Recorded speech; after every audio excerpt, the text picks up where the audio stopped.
अनजान वॉयस में आपका स्वागत है। शादी की वर्षगांठ की पूर्व संध्या पर हम दोनों पति पत्नी बालकनी में साथ में बैठे चाय की चुस्कियां ले रहे थे। खिड़की खुली थी, झिलमिलाते सितारे ठंडी ठंडी हवा के झोंके बहुत सुकून दे रहे थे। मन आज से 12 साल पूर्व खिड़की के दूसरी ओर सितारों की दुनिया में झांकने लगा। आज संसार की दृष्टि में हम एक आदर्श युगल हैं। प्रेम भी बहुत है अब हम दोनों में, लेकिन कुछ समय पहले या कहिए कुछ साल पहले ऐसा नहीं था। उस समय तो ऐसा प्रतीत हो रहा था कि संबंधों पर समय की धूल जम रही है। मुकदमा 2 साल तक चला था। तब आखिर पति पत्नी के तलाक का मुकदमा था। तलाक के केस की वजह बहुत ही मामूली सी बातें थी। इन मामूली सी बातों को बड़ा चढ़ाकर बड़ी घटना में नंद ने बदल दिया। नीलेश ने आप देखा न ताव जड़ दिए 2 थप्पड़ मुझसे ये अपमान नहीं सहा गया। ये मेरे आत्मसम्मान के खिलाफ था। वैसे भी शादी के बाद से ही हमारा रिश्ता सिर्फ पति पत्नी का ही था। उस घर की मैं सिर्फ जरूरत थी। सास को मेरे आने पर अपनी सत्ता हिलती लगी थी, इसलिए रोज एक नया बखेड़ा। नीलेश को मुझसे ज्यादा अपने परिवार पर विश्वास था और उनका परिवार उनकी माँ तथा एक बहन थी। मौका मिलते ही मैं अपने बेटे को लेकर अपने घर चली गई। मुझे इस तरह देखकर माता पिता सकते में आ गए। मुझे बहुत समझाने की कोशिश की, पर मैंने तो अलग होने का मन बना लिया था। मेरी जिद के आगे घुटने टेक दिए। दोनों ओर से अदालत में केस दर्ज कर दिए गए।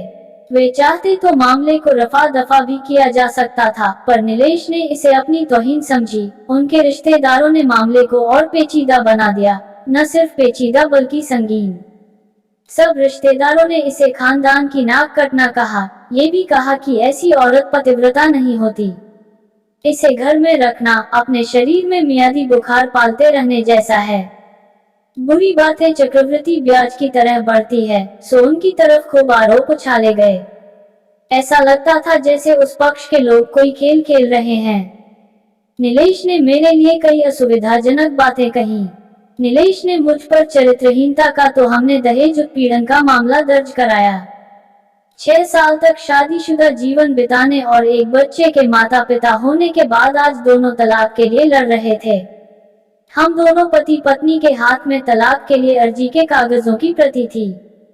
दोनों चुप थे, दोनों शांत, दोनों निर्विकार। मुकदमा 2 साल तक चला था। 2 साल तक हम पति पत्नी अलग रहे थे और इन 2 साल में बहुत कुछ झेला था। मैंने नौकरी ढूंढ ली थी, बेटे का दाखिला एक अच्छे स्कूल में करा दिया था। सबसे बड़ी बात, हम दोनों में से ही किसी ने भी अपने बच्चे की मनस्थिति नहीं पढ़ी। बेटा हमारे अलग होने के फैसले से खुश नहीं था, पर सब कुछ उसकी आंखों के सामने हुआ था तो वह चुप था। मुकदमे की सुनवाई पर दोनों को आना होता। दोनों एक दूसरे को देखते जैसे चकमक पत्थर आपस में रगड़ खा गए हों।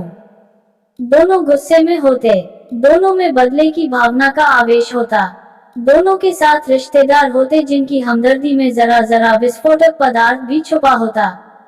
जब हम पति पत्नी कोर्ट में दाखिल होते तो एक दूसरे को देखकर मुंह फेर लेते, जैसे जानबूझकर एक दूसरे की उपेक्षा कर रहे हों। वकील और रिश्तेदार अक्सर उनके साथ होते। दोनों पक्ष के वकीलों द्वारा अच्छा खासा सबक सिखाया जाता कि हमें क्या कहना है। हम दोनों वही कहते। कई बार दोनों के वक्तव्य बदलने लगते, तो फिर संभल जाते। अंत में वही हुआ जो हम सब चाहते थे, यानी तलाक की मंजूरी। पर थोड़ा सोचने का समय दिया गया। पहले उनके साथ रिश्तेदारों की फौज होती थी, धीरे धीरे ये संख्या घटने लगी। नीलेश की तरफ के रिश्तेदार खुश थे, वकील खुश थे, पर मेरे माता पिता दुखी थे। अपनी अपनी फाइलों के साथ मैं चुप थी और नीलेश खामोश। यह महज इत्तेफाक ही था। उस दिन की अदालत की फाइनल कार्रवाई थोड़ी देर से थी और अदालत के बाहर तेज धूप से बचने के लिए हम दोनों एक ही थी स्टॉल पर बैठे थे। ये भी महज इत्तेफाक ही था कि हम पति पत्नी एक ही मेज के आमने सामने थे। मैंने कटाक्ष किया, मुबारक हो, अब तुम जो चाहते हो वही होने को है। नीलेश बोला, तुम्हें भी बधाई, तुम भी तो यही चाह रही थी, मुझसे अलग होकर अब जीत जाओगी। मुझसे रहा नहीं गया और मैं बोली, तलाक का फैसला क्या जीत का प्रतीक होता है? नीलेश बोला, तुम बताओ। पर मैंने जवाब नहीं दिया। मैं चुपचाप बैठी रही और बोली, तुमने मुझे चरित्रहीन कहा था, अच्छा हुआ। अब तुम्हारा चरित्रहीन स्त्री से पीछा छूटा। नीलेश, वो मेरी गलती थी, मुझे ऐसा नहीं कहना चाहिए था। मैंने बहुत मानसिक तनाव झेला है। मेरी आवाज सपाट थी, न दुख न गुस्सा। नीलेश ने कहा, जानता हूँ, पुरुष इसी हथियार से स्त्री पर वार करता है, जो स्त्री के मन और आत्मा को लहूलुहान कर देता है। तुम बहुत उज्जवल हो। मुझे तुम्हारे बारे में ऐसी गंदी बात नहीं करनी चाहिए थी।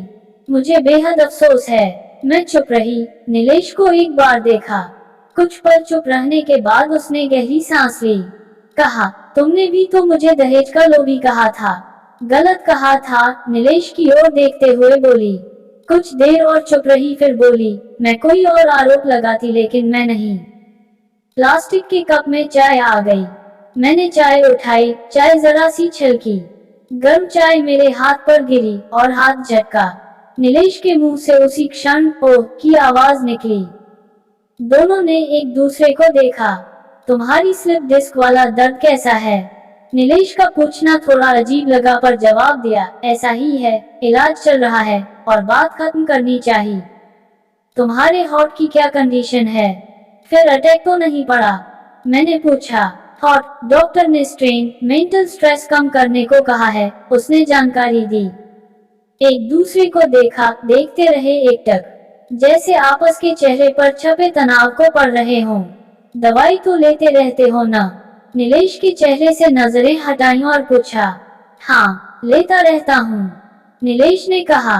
तब आज तुम्हारी सांस क्यों फूल रही है? बीपी की गोली समय से लेते हो?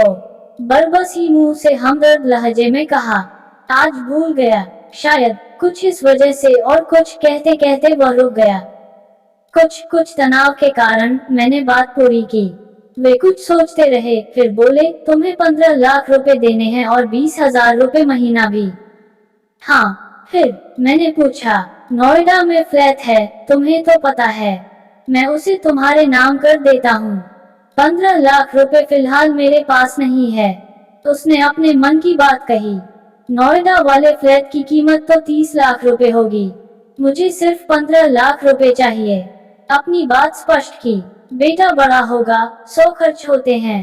वे बोले, वो तो तुम 20,000 रुपए महीना मुझे देते रहोगे? मैं बोली, हाँ, जरूर दूंगा। 15 लाख अगर तुम्हारे पास नहीं है तो मुझे मत देना, उससे कहा। मेरी आवाज में पुराने संबंधों की गर्द थी। वे मेरा चेहरा देखते रहे। नीलेश को देख रही थी और सोच रही थी, कितना सरल स्वभाव का है इनका, जो कभी मेरे थे। कितना अच्छे हैं। मैं ही शायद कहीं समझने में। शायद नीलेश भी यही सोच रहा था। दूसरों की बीमारी की कौन परवाह करता है?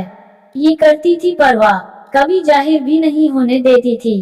कितनी संवेदना थी इसमें। मैं अपनी क्रोध के नशे में रहा। काश जो मैं इसके जज्बे को समझ पाता। हम दोनों चुप थे, बेहद चुप। दुनिया भर की आवाजों से मुक्त होकर खामोश। दोनों भीगी आंखों से एक दूसरे को देखते रहे। मुझे एक बात कहनी है, उसकी आवाज में झिझक थी। कहो, मैंने सजल आंखों से उसे देखा। डरता हूँ, नीलेश ने कहा। डरो मत, हो सकता है तुम्हारी बात मेरे मन की बात हो। तुम बहुत याद आती रही, वे बोले। तुम भी? मैं एकदम बोली, मैं तुम्हें अब भी प्रेम करता हूँ। मैं भी, तुरंत मैंने भी कहा। दोनों की आंखें कुछ ज्यादा ही सजल हो गई थीं। दोनों की आवाज जज्बाती और चेहरे मासूम। क्या हम दोनों जीवन को नया मोड़ नहीं दे सकते? नीलेश ने पूछा। कौन सा मोड़? पूछ ही बैठी।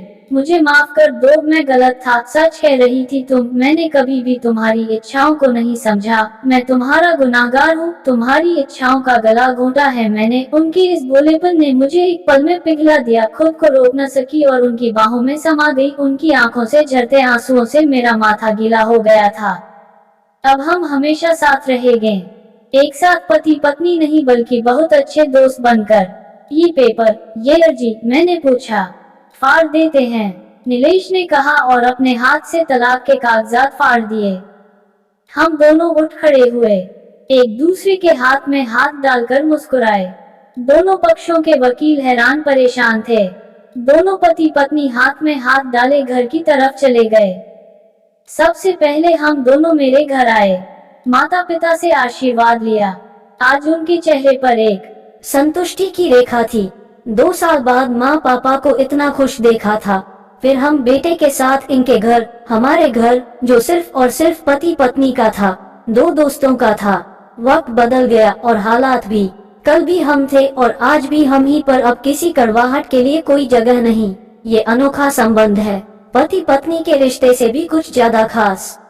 दोस्तों, कहानी कैसी लगी कमेंट बॉक्स में जरूर बताएं, और हिंदी कहानियाँ सुनना पसंद करते हैं तो चैनल को सब्सक्राइब करें, बेल आइकॉन जरूर दबाएं। वीडियो में लास्ट तक बने रहने के लिए धन्यवाद।